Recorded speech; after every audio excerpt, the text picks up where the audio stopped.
Welcome to Read and Reflect, the podcast that delves deep into the world's most captivating novels. Today, we embark on a journey into the decadent and thought-provoking realm of Oscar Wilde's The Picture of Dorian Gray. Published in its expanded book form in 1891, after initially appearing in Lippincott's monthly magazine in 1890, The Picture of Dorian Gray remains one of Oscar Wilde's most enduring and controversial works. Wilde, a prominent figure of the late Victorian era, was known for his wit, flamboyant style, and his advocacy for aestheticism, the belief that art exists for its own sake and need not serve a moral or utilitarian purpose. This philosophy is deeply embedded within the fabric of Dorian Gray. The novel tells the story of a young man named Dorian Gray, whose portrait, painted by the artist Basil Hallward, mysteriously begins to age and bear the marks of Dorian's sins, while Dorian himself remains perpetually youthful and beautiful. Set against the backdrop of late 19th century London, the novel explores themes of beauty, morality, hedonism, and the corrupting influence of art and desire. In this episode, we'll be immersing ourselves in the world Wilde created. We'll begin by exploring some key dialogues and descriptions from the novel. We'll then delve into the central themes that make this book so compelling, such as the relationship between art and morality, the allure and danger of beauty, and the consequences of unchecked hedonism. We will also analyze the fascinating dynamic between the main characters, Dorian Gray, the artist Basil Hallward, and the witty and cynical Lord Henry Wotton. Furthermore, we'll discuss the novel's historical and cultural context, its reception during Wilde's time, and its lasting influence. Finally, we'll touch upon the challenges of comparing this unique classic to modern adaptations, given its symbolic and philosophical depth. For me, The Picture of Dorian Gray has always been a captivating study of human nature's complexities. The novel doesn't offer easy answers. Instead, it forces us to confront uncomfortable truths about our desires, our fear of aging and decay, and the potential consequences of living without moral constraints. Wilde's brilliant prose and the novel's haunting premise continue to resonate deeply, making it a work that invites endless discussion and reinterpretation. Let's turn our attention to the preface of the novel. Though brief, it serves as a crucial lens through which to understand Wilde's artistic intentions and the themes explored within the narrative. Wilde writes, "There is no such thing as a moral or an immoral book. Books are well written or badly written. That is all."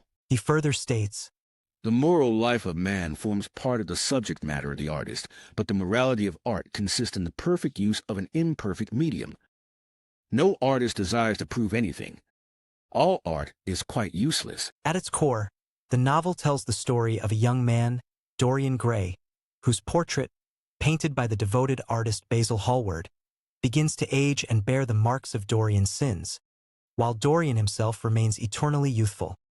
His descent into debauchery is encouraged by Lord Henry Wotton, a charismatic aristocrat who extols the virtues of pleasure and self-indulgence. After cruelly rejecting Sybil Vane, Dorian notices the first change in his portrait. He went in quietly, locking the door behind him as was his custom, and dragged the purple hanging from the portrait. A cry of pain and indignation broke from him. He could see no change, save that in the eyes there was a look of cunning, and in the mouth the guilt. This passage vividly illustrates the supernatural horror at the heart of the novel. The portrait is not just a metaphor for sin, it actively manifests Dorian's moral corruption. Lord Henry has a great influence on Dorian. Lord Henry introduces Dorian to the philosophy of hedonism, which sets him on his dark path. Wilde writes, "The only way to get rid of a temptation is to yield to it. Resist it, and your soul grows sick with longing for the things it is forbidden to itself." This quote embodies the seductive danger of Lord Henry's influence. It is intellectual, persuasive, and alluring, but ultimately destructive. Another remarkable piece from the text is Basil's desperate plea. When Basil finally sees the portrait, he begs Dorian to repent. Dorian, don't talk like that. I have never searched for happiness. Who am I to tamper with a life? You are still the same wonderful boy I painted. There is something in you that still touches my heart. I don't know what it is, But I must find it. No, don't smile like that. I want you to lead a good life. You have more influence than you know. The world is on your side. But don't ruin it all, Dorian. You've been evil. You've been evil.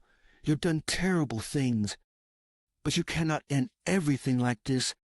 You must not do it. You cannot. Here, Basil represents morality and redemption, but Dorian, already too far gone, sees him only as an obstacle. Now let's focus on the themes and analysis of the book. Wilde's preface immediately throws us into the heart of the aesthetic movement. His assertion that art is amoral directly challenges the prevailing Victorian view that art should be didactic and morally uplifting. For Wilde, the value of art lies solely in its beauty and its execution. The fact that the moral life of man forms part of the subject matter of the artist doesn't mean the artist has a moral obligation. Rather, morality, like vice, is simply materials for an art. This perspective is crucial for understanding Dorian Gray's trajectory. His life becomes a kind of artistic experiment in hedonism, pushing the boundaries of experience without regard for conventional morality. The portrait then serves as a moral compass that Dorian himself chooses to ignore. The theme of beauty and its allure is central to the novel. Dorian's extraordinary physical attractiveness captivates everyone he meets, granting him a kind of social and moral immunity. Lord Henry explicitly states, "Beauty, real beauty, ends where an intellectual expression begins," suggesting a superficial valuation of appearance over intellect or character. Basil's artistic obsession with Dorian stems directly from his beauty, which he sees as inspiring a new manner in art, an entirely new mode of style. However, the novel ultimately questions whether beauty alone can sustain a life or excuse moral decay. The contrast between Dorian's unchanging facade and the portrait's growing ugliness powerfully symbolizes the transient nature of physical beauty and the enduring consequences of inner corruption. The influence of Lord Henry Wotton is another significant theme. He acts as a catalyst, introducing Dorian to a hedonistic philosophy that emphasizes the pursuit of pleasure and the rejection of conventional morality. His pronouncements, such as the only way to get rid of a temptation is to yield to it, and his belief that the aim of life is self-development. To realize one's nature perfectly, that is what each of us is here for ***, profoundly impact Dorian's worldview. Lord Henry's influence highlights the power of ideas and the potential danger of charismatic figures who advocate for self-indulgence without responsibility. Basil, on the other hand, fears Lord Henry's influence, warning Dorian, "Don't spoil him. Don't try to influence him. Your influence would be bad." This foreshadows the destructive path Dorian ultimately takes. The symbol of the portrait is perhaps the most powerful element in the novel. It represents Dorian's conscience, the hidden truth of his soul that his beautiful exterior conceals. As Dorian indulges in vice and cruelty, it is the portrait that bears the physical marks of his actions, growing increasingly grotesque, not explicitly shown in sources, but implied.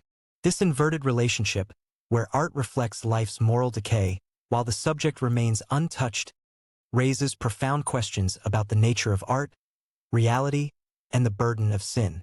The fact that Basil puts too much of myself into it and feels that Dorian is all my art to me now suggests a deep connection between the artist and his creation, perhaps even hinting at the artist's own subconscious investment in Dorian's fate.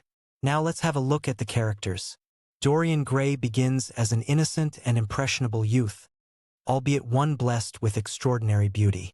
Basil describes him as looking as if he was made out of ivory and rose leaves, and sees his face as the future of art. However, under the influence of Lord Henry, Dorian becomes increasingly self-absorbed and dedicated to the pursuit of pleasure. His wish that the portrait would bear the burden of his age and sins is granted, freeing him from the visible consequences of his actions. This freedom, however, leads to moral degradation and a growing detachment from the suffering he inflicts on others, as seen in his reaction to Sybil Vane's suicide.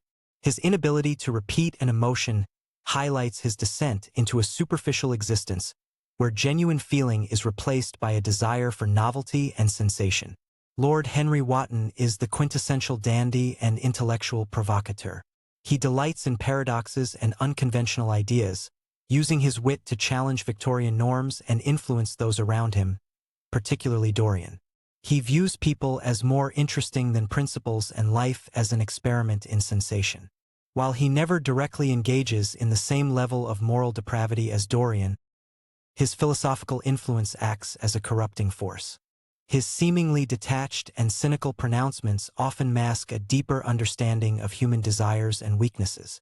He finds other people's emotions much more delightful than their ideas, suggesting a voyeuristic detachment from the real consequences of his influence. Basil Hallward represents the traditional artist who believes in the moral purpose of art and feels a deep personal connection to his work and his subject.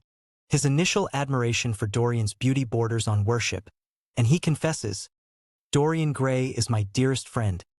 My life as an artist depends on him." He is deeply troubled by the rumors surrounding Dorian and ultimately confronts him, seeking to understand the truth behind the whispers. His artistic devotion and moral conscience stand in stark contrast to Lord Henry's amoral aestheticism and Dorian's hedonistic pursuits. Basil's confession of his profound admiration for Dorian reveals a vulnerability that ultimately leads to his tragic end. Context and cultural influence *. The picture of Dorian Gray is deeply rooted in the aesthetic movement of the late 19th century, which emphasized art for art's sake. Wilde's preface is a clear articulation of this philosophy. The novel can also be seen as a response to and critique of Victorian morality and hypocrisy.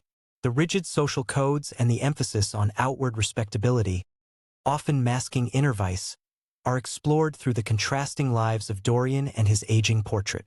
The novel touches upon themes of decadence and the allure of the forbidden, reflecting a fin de siècle fascination with the darker aspects of human experience.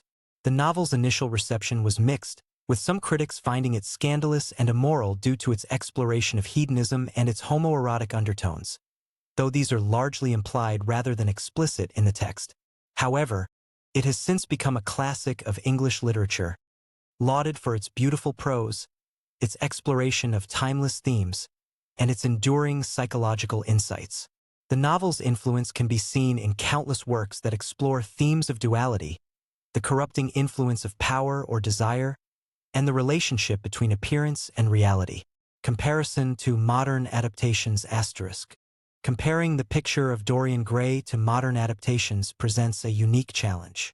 The novel's power lies heavily in its symbolism and philosophical explorations rather than just a straightforward plot. Many adaptations focus on the Gothic horror aspects of the story, the visual transformation of the portrait, and the sensational elements of Dorian's life. While these can be compelling, they sometimes lose the nuance of Wilde's critique of Victorian society and the deeper exploration of aestheticism and its consequences. Modern adaptations also often make the homoerotic subtext more explicit, reflecting changing social norms. The internal struggle of Dorian and the witty, epigrammatic dialogue that characterizes Wilde's writing are often difficult to fully capture on screen or stage. Therefore, while modern adaptations can offer interesting interpretations, they frequently highlight the unique strengths and complexities of Wilde's original text. Today, we've delved into Oscar Wilde's The Picture of Dorian Gray, exploring its key themes of art and morality, the allure of beauty, and the dangers of hedonism. We've analyzed the complex relationships between Dorian Gray, Lord Henry Wotton, and Basil Hallward, and discussed the novel's place within the aesthetic movement and its critique of Victorian society. Finally, we touched upon the challenges of adapting this symbolic and philosophical work for modern audiences. Join us next time on Read and Reflect as we explore another fascinating novel that has left an indelible mark on literature. If you enjoyed our exploration of The Picture of Dorian Gray, please subscribe to Read and Reflect so you don't miss future episodes. We would also be grateful if you would rate and review the podcast. Your feedback helps us reach more listeners who love literature as much as we do. You can also share this episode with anyone you think might find it interesting.